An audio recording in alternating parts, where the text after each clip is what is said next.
My brothers and sisters, Mes chers frères et sœurs, quelle belle conférence nous avons eue. Nous avons été nourris spirituellement en écoutant les paroles inspirées des hommes et des femmes qui nous ont adressé la parole. La musique a été magnifique. Les messages ont été préparés et faits selon les inspirations de l'Esprit. Et les prières nous ont rapprochés des cieux. Nous avons été en tout point édifiés par notre participation commune. J'espère que nous prendrons le temps de lire les messages de la conférence lorsqu'ils seront disponibles sur lds.org dans quelques jours.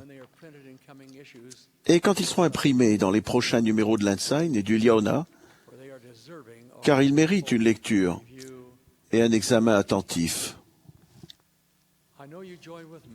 Je me joins à vous pour remercier du fond du cœur les frères et les sœurs qui ont été relevés à cette conférence. Ils ont bien rempli leur appel et ont apporté de grandes contributions à l'œuvre du Seigneur. Leur dévouement était total. Nous avons soutenu, en levant la main, des frères qui ont été appelés à des nouveaux postes pendant la conférence. Nous leur souhaitons la bienvenue et tenons à ce qu'ils sachent que nous sommes impatients d'œuvrer avec eux dans la cause du Maître. En méditant sur les messages que nous avons entendus, puissions-nous nous engager à faire un peu mieux que dans le passé. Puissions-nous être bienveillants et aimants à l'égard des personnes qui n'ont pas nos croyances et nos principes. Le Sauveur a apporté à la terre un message d'amour et de bonne volonté pour tous les hommes et toutes les femmes. Puissions-nous suivre son exemple. Nous rencontrons de nombreuses difficultés dans le monde aujourd'hui. Mais je vous assure que notre Père Céleste ne nous oublie pas. Il nous guidera, il nous bénira si nous avons foi en lui et si nous plaçons notre confiance en lui. Et il nous aidera à surmonter nos difficultés, quelles qu'elles soient. Que les bénédictions du ciel vous soient accordées.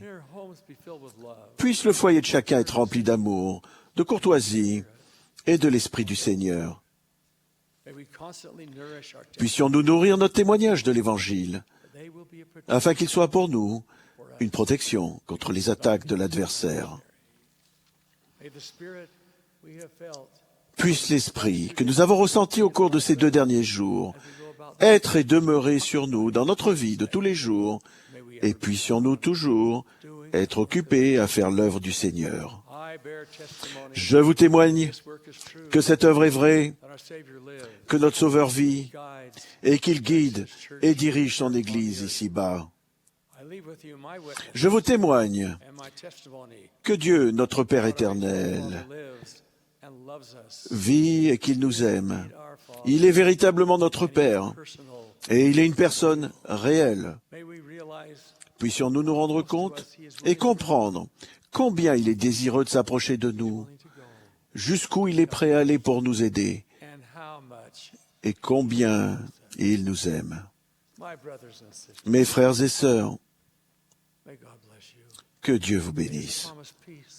Que la paix qu'il a promise soit avec vous, maintenant et à jamais. Je vous dis adieu, jusqu'à ce que nous nous retrouvions dans 6 mois. Je le fais, au nom de Jésus-Christ, notre Seigneur et Sauveur. Amen.